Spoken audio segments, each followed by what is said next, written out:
Hello everyone, आज हम discuss करेंगे क्लास 12th एनसीईआरटी बायोलॉजी का चैप्टर 1 का another topic that is agents of pollination. इसमें सबसे पहले हम समझेंगे कि कौन कौन से ऐसे एजेंट्स हैं जिसकी वजह से हमारा पॉलिनेशन होता है, यानी transfer of pollen grains from the anther of the flower to the pistil of the flower कैसे होगा और फर्टिलाइजेशन कैसे कैसे होता है, हम ये समझेंगे। सबसे पहले कि हमारे पॉलिनेशन के जो एजेंट्स हैं वो दो टाइप के होते हैं, biotic and abiotic agents. Abiotic agents में हमारे विंड एंड वाटर आएंगे। उसके अलावा अगर हम बायोटिक एजेंट्स की बात करें तो उसमें हमारे एनिमल्स आएंगे।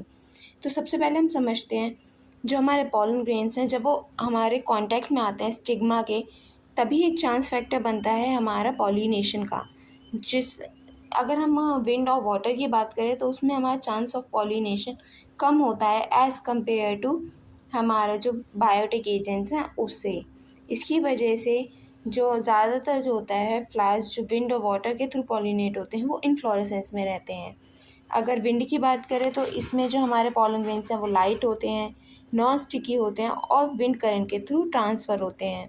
इसमें जो हमारा स्टेमन, अगर फ्लावर के कैरेक्टरिस्टिक्स की बात करें, जो स्टेमन है वो वेल एक्सपोज होगा, हमारे पिस्टल्स भी वेल एक्सपोज होंगे।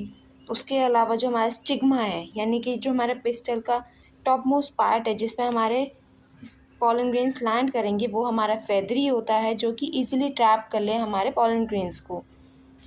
इसके एग्जाम्पल की बात करें तो हमारा कॉर्न कॉप्स आएगा, उसके अलावा ग्रासेस आएगा।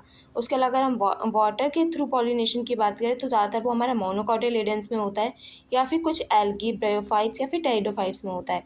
इनके एग्जाम्पल की अगर हम बात करें तो वेलिस्नेरिया है, हाइड्रिला है, जो कि फ्रेश वाटर में होते हैं। और अगर हम मरीन वाटर की बात करें तो उसकी जैसे ग्रासेस हैं जोस्टेरा नाम की, जो जिसमें हमारा पॉलिनेशन बाय वाटर होता है। इसमें बेसिकली क्या होता है, हमारे जो पॉलन ग्रेन्स है या तो वो सरफेस पे लैंड होता है और हमारा जो पिस्टल है उसका जो स्टिग्मा है वो भी सरफेस पे आ जाता है और हमारे वाटर करंट के थ्रू पॉलन ग्रेन्स फ्लो करके हमारे स्टिग्मा पे लैंड हो जाते हैं। या फिर ये भी होता है कि सबमर्ज ही फ्लावर में से पॉलन ग्रेन्स रिलीज हुए और स्टिग्मा पर लैंड हो जाते हैं। इसमें जो हमारे पॉलन ग्रेन्स होते हैं वो रिबन लाइक होते हैं, ईजिली कैरीड बाय वाटर होते हैं, नॉन स्टिकी होते हैं।